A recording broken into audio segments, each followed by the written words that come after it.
राजनीति की गलियों में बहुत घुमाव है और उन घुमाव पे घूम रही हैं खबरें। वो खबरें जो आपको और कोई नहीं बताएगा। वो खबरें आज मैं बताऊंगा आपके अपने शो जनतंत्र में।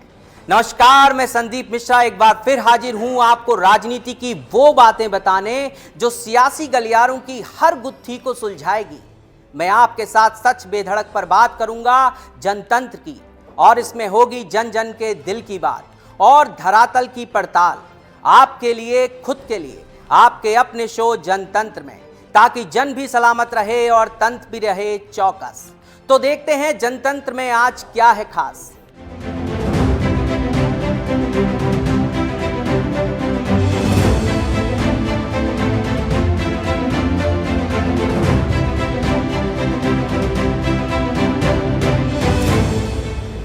राजस्थान के रण में सूबे के मुखिया ने सरकार रिपीट करने के लिए काफी कुछ किया है, जनता को बहुत कुछ दिया।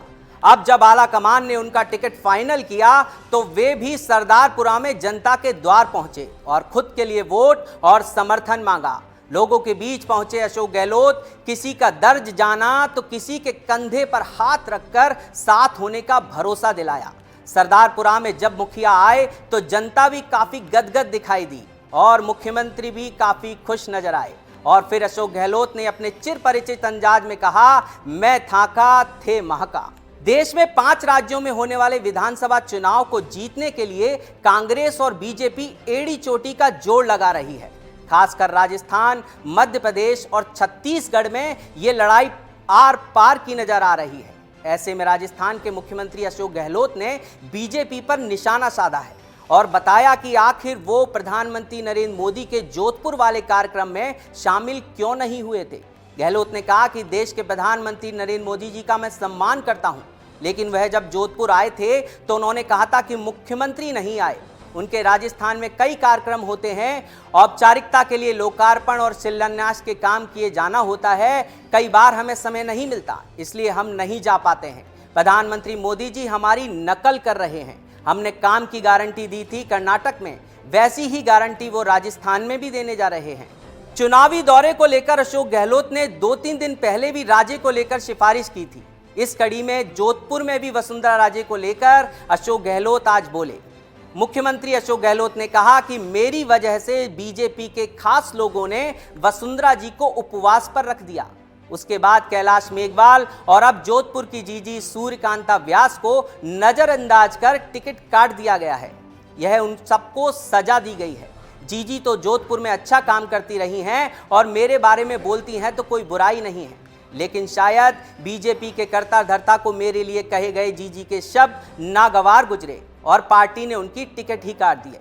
बीजेपी पर निशाना साधते हुए मुख्यमंत्री गहलोत ने कहा कि जिसने मेरी तारीफ की है उनके साथ पार्टी चुन चुन कर बदला ले रही है। सूर्यकांता व्यास का टिकट भी इसी बदले की राजनीति के तहत काटा गया है, जबकि उनकी पार्टी में उन्हीं की उम्र के कई अन्य लोगों को टिकट दे दिया गया है, लेकिन उनका सरकार के कामों पर सकारात्मक तरीके से दिया गया वक्तव्य पार्टी को पसंद नहीं आया है। भाजपा में जिस किसी ने भी मुख्यमंत्री अशोक गहलोत की या कांग्रेस के काम की बात की है, उसके साथ पार्टी बदले की नीति से टिकट काटकर अपना बदला ले रही है। राजस्थान के रण में हर किसी दल को बागियों का सहारा मिलता रहा है। मिशन राजस्थान में 2018 के चुनाव और उसके नतीजों से बनी सरकार में निर्दलीय और बागियों ने खूब सहारा दिया। अब 23 के रण में भी सरकार रिपीट करने की आस कांग्रेस को है। कांग्रेस ने चुनाव को लेकर 2 सूची जारी की हैं। दूसरी लिस्ट में 5 बागी निर्दलियों को टिकट दिया गया है। 2018 के चुनाव में भी कांग्रेस से बागी होकर निर्दलीय चुनाव जीते थे। इस बार सिरोही से संयम लोढ़ा, दूदू से बाबूलाल नागर, बस्सी से लक्ष्मण मीणा, महुआ से ओपी हुड्डा, मारवाड़ जंक्शन से खुशवीर सिंह, जोजावर को टिकट थमाया गया है। तो वहीं बाकी सभी मौजूदा विधायक पिछली बार के बागी या हारे हुए उम्मीदवार हैं। इसके साथ ही सोजत से निरंजन आर्य, नोखा से रामेश्वर डूडी की पत्नी सुशीला डूडी 2 नए चेहरे मैदान में उतारे गए हैं। 5 राज्यों के विधानसभा चुनाव में कांग्रेस और भाजपा की अभी तक की रणनीति के बुनियादी फर्क भी काफी चौंकाने वाले हैं। जैसे भाजपा जहां केंद्रीय नेतृत्व के नाम पर और उसके सहारे चुनाव लड़ रही है, वहीं कांग्रेस का चुनाव प्रदेश नेताओं के बूते लड़ने पर जोर दिया गया है। इसके अलावा एक बुनियादी फर्क यह भी है कि कांग्रेस की रणनीति इस बार आम सहमति बनाने और पारदर्शिता के साथ सब कुछ सबके सामने रखकर लड़ने की है, जबकि भाजपा की रणनीति में सब टॉप लेवल से है, गोपनीयता में है और चौंकाते हुए फैसले हैं। भाजपा ने बार बार चौंकाने का काम किया है, अपनी पार्टी के मंत्रियों, सांसदों, नेताओं को भी काफी चौंका है, और यही नहीं, मीडिया और मतदाताओं को भी भाजपा ने काफी चौंकाया है। अब बात करेंगे राजस्थान में अशोक गहलोत और सचिन पायलट के विवाद की। तो पार्टी आलाकमान ने दिल्ली में दोनों को साथ बैठाया और सुलह भी कराई। अब दोनों का कहना है कि बिल्कुल एक राय से उम्मीदवारी तय की गई है। पायलट ने जाति गणना के फैसले को लेकर ही सही, लेकिन अशोक गहलोत की तारीफ की है। इन दोनों नेताओं की सुलह में दिल्ली दरबार के बड़े नेताओं और आला कमान की काफी भूमिका रही है। सो जब दोनों में आंतरिक मतभेद दूर हुए, तब कांग्रेस में टिकट बंटवारा करना शुरू किया गया। पार्टी आला कमान की ओर से पहले हर राज्य में यह तय कर दिया गया था कि कौन व्यक्ति नेतृत्व कर रहा है। राजस्थान में अशोक गहलोत को टिकट तय करनी थी, और जो सूची सामने आई है उसमें भी गहलोत और पायलट के लोगों को टिकट मिली है। गहलोत ने साफ किया था कि मानेसर वालों के टिकट नहीं काटे जाएंगे, सभी को टिकट मिल रहा है। दरअसल टिकट देने में राजस्थान में अशोक गहलोत ने बहुत ध्यान रखा। उन्होंने इसकी गांठ नहीं बांधी कि सचिन पायलट के साथ जो विधायक बागी होकर मानेसर गए थे, उनको टिकट नहीं देनी है। आमतौर पर विरोधियों को निपटाने के लिए नेता ऐसा करते हैं, वे भले खुद हार जाएं, पर विरोधी खेमे के नेताओं के जीतने नहीं देने की सोच रखते हैं। लेकिन अशोक गहलोत ने ऐसी कोई गांठ नहीं बांधी। उन्हें जब हाईकमान और खड़गे ने बगावत के वक्त के चिन्हित मंत्री धारीवाल, जोशी आदि के टिकटों पर जोर नहीं देने को कहा गया, तो उन्होंने इसे प्रतिष्ठा का मुद्दा नहीं बनाया। पायलट के समर्थकों के टिकटों का विरोध नहीं किया। यह अलग बात है कि मंत्री धारीवाल, जोशी और राठौड़ के टिकट में देरी क्यों? तो अभी कोई कुछ नहीं कर रहा है, सभी चुप्पी साधे बैठे हैं और जनता सब कुछ देख रही है। आखिर मुख्यमंत्री फेज घोषित न करने के पीछे भाजपा की राजनीति क्या है? जानिए वह बातें जो आपको कोई नहीं बताएगा। मैं आपको बताऊंगा सिर्फ आपके अपने शो जनतंत्र में। मिलते हैं छोटे से ब्रेक के बाद। देखते रहिए सच बेधड़क।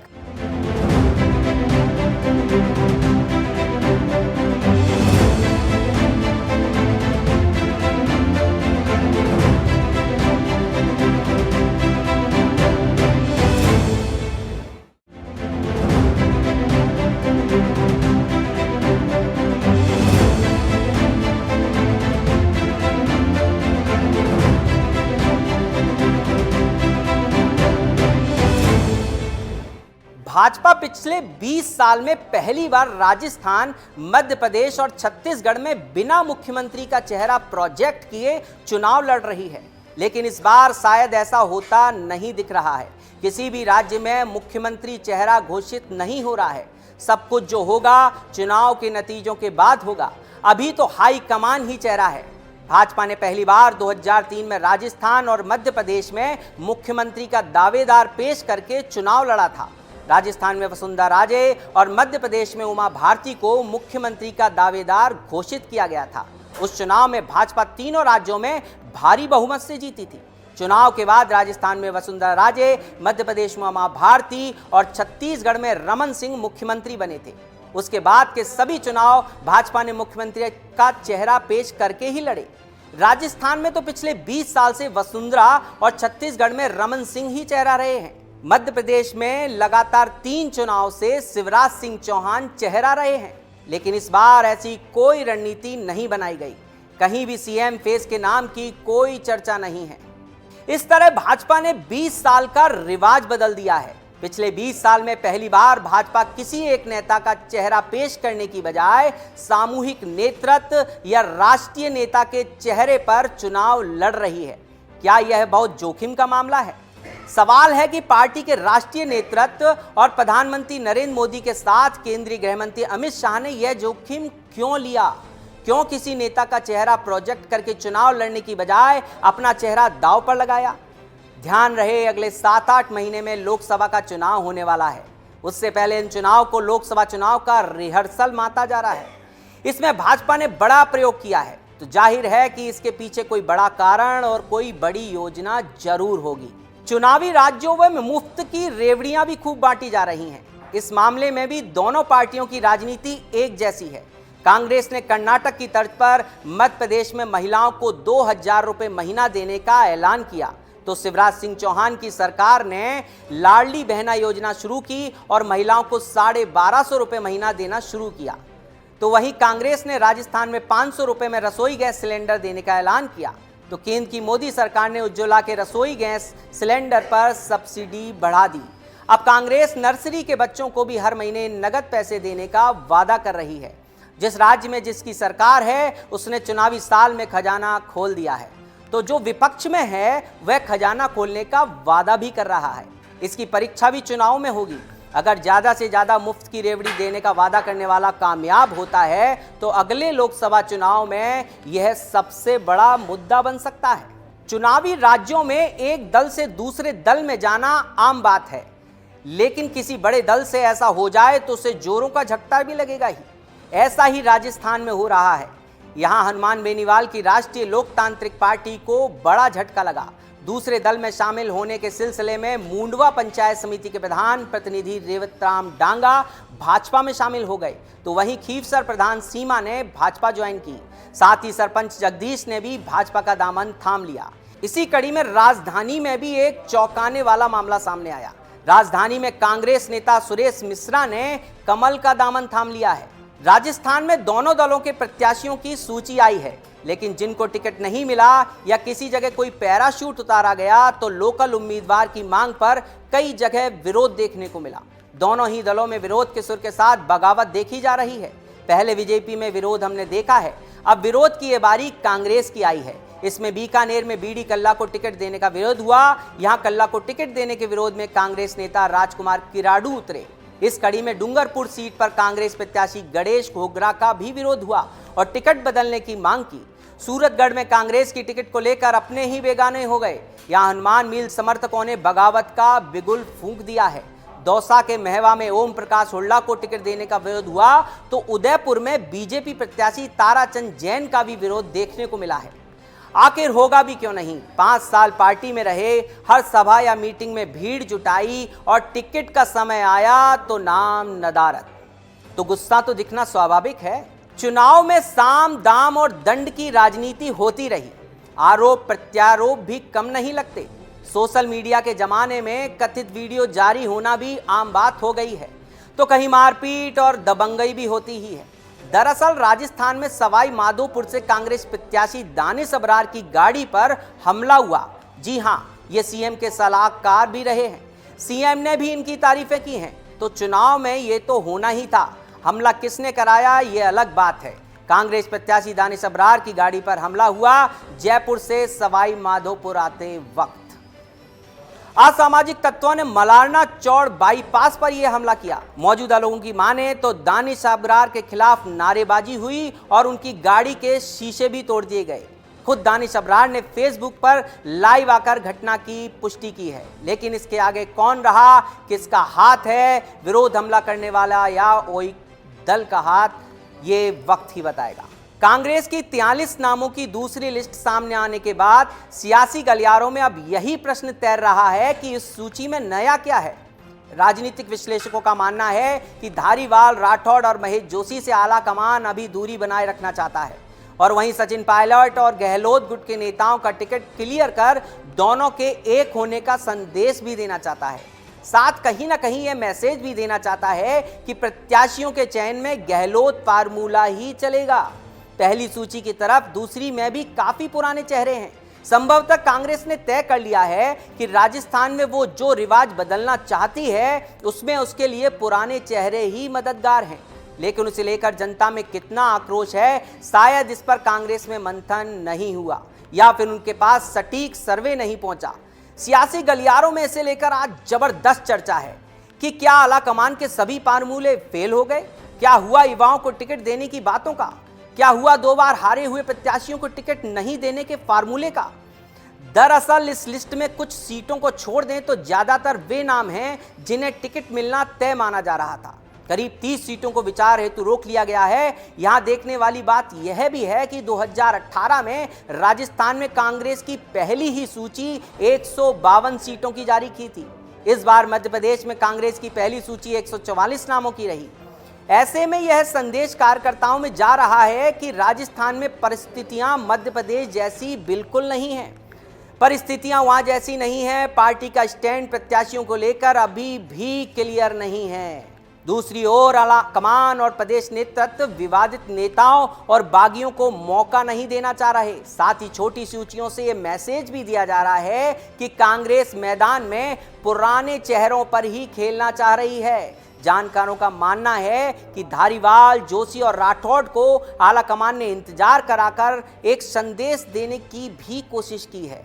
इधर यह भी माना जा रहा है कि इन तीनों का मुद्दा अंतिम प्रत्याशी के घोषणा तक छाया रहेगा।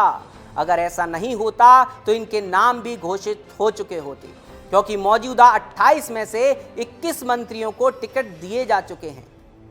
वहीं धर्मेंद्र राठौड़ पहले जिस पुष्कर सीट पर दावेदारी कर रहे थे, वहां नसीम अख्तर इंसाफ को टिकट दिया जा चुका है। अब उनके पास एक ही सीट अजमेर उत्तर बची है। हालांकि वहां भी पायलट समर्थक महेंद्र सिंह रलावता की प्रबल दावेदारी है।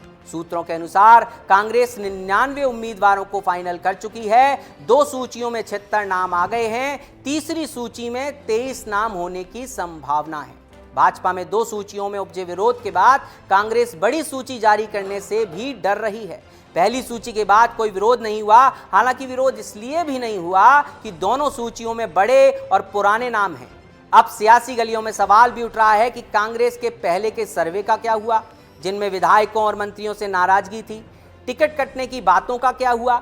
आला कमान और प्रदेश नेतृत्व की ओर से करवाए गए सर्वे में साफ कहा गया था कि 60 से 70% सीटों पर लोग स्थानीय विधायक से नाराज हैं।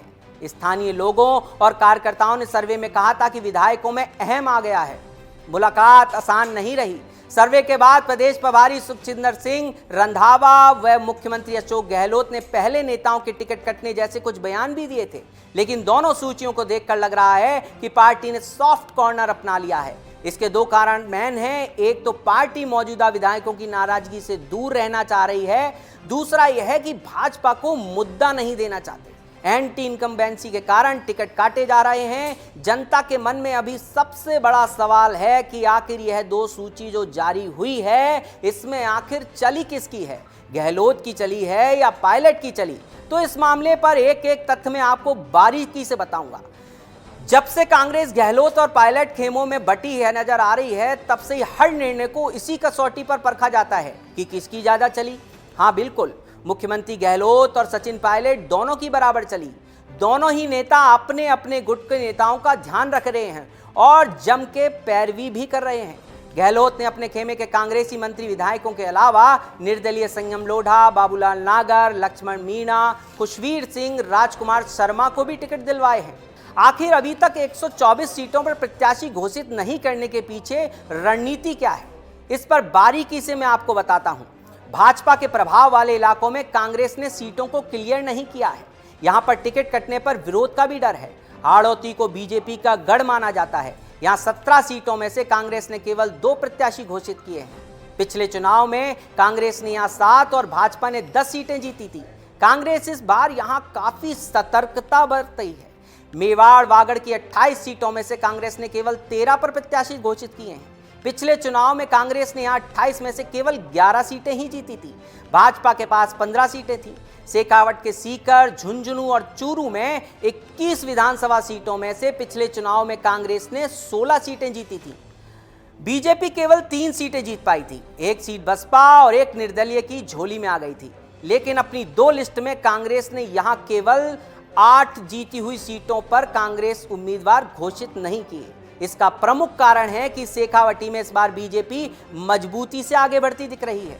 चूरू जिले में बीजेपी के पास पहले से 2 सीटें हैं। अब राजेंद्र राठौड़ के सीट बदलने से तारानगर सीट पर भी मुकाबला कड़ा हो गया है।